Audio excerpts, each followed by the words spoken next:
Welcome to the News Hour. With Donald Trump set to enter the Oval Office in just 2 weeks, the president-elect expressed his desire to expand the American territory he'd govern through the use of military and economic force if necessary. It was part of a news conference at Mar-a-Lago where he also proposed renaming a body of water that already has a name that predates the founding of the United States.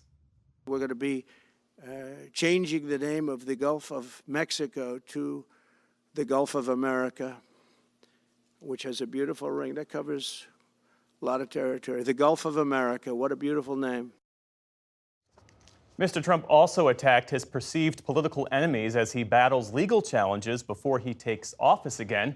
Our White House correspondent, Laura Barrón-López, joins us now. So, Laura, what were the other takeaways from Mr. Trump's press conference today? Well, this was a 1-hour-long rambling press conference, Jeff, and in it, the president-elect talked about using force to gain control over countries and territories. He raised the possibility of using military force to secure Greenland and the Panama Canal. He also talked about using economic control to pressure Canada to acquire it.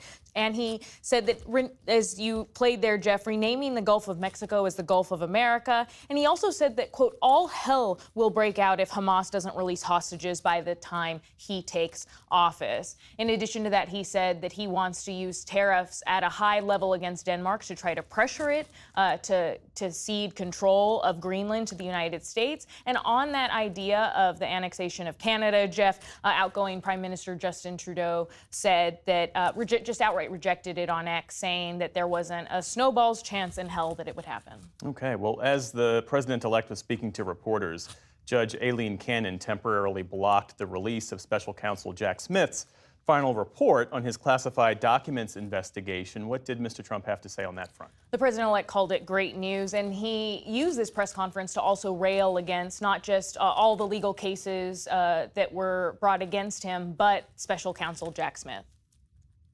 It's called weaponization of justice, and it's happened at a level nobody's ever seen before. So many. I defeated deranged Jack Smith. He's a deranged individual. I guess he's on his way back to The Hague. And we won those cases. Those were the biggest ones. And so Trump did not win those cases. Jack Smith dropped the cases against him because of the fact that Donald Trump won the election. The president-elect was also asked if he would pardon January 6 rioters who assaulted police officers, and he didn't answer that question. He said that rioters came to the Capitol with not one gun, and that's not true because multiple rioters were charged with carrying firearms. And as well, we should note, Jeff, that today an appeals court rejected the president-elect's efforts to delay the sentencing in the New York hush money trial, which is scheduled for Friday. So overall, he injected a lot of grievances in this press conference against his perceived political enemies. Meantime, we are set to see confirmation hearings begin for Mr. Trump's cabinet selections. Those are going to start as early as next week. Tell us more about that.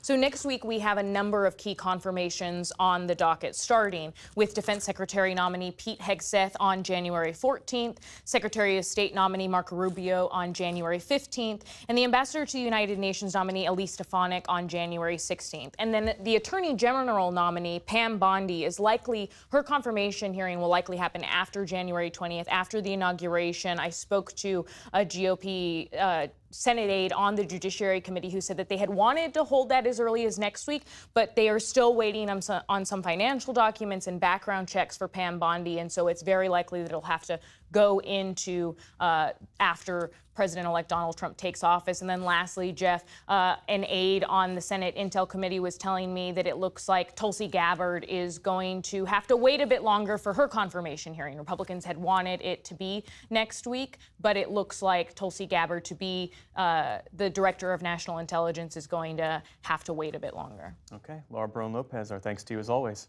Thank you.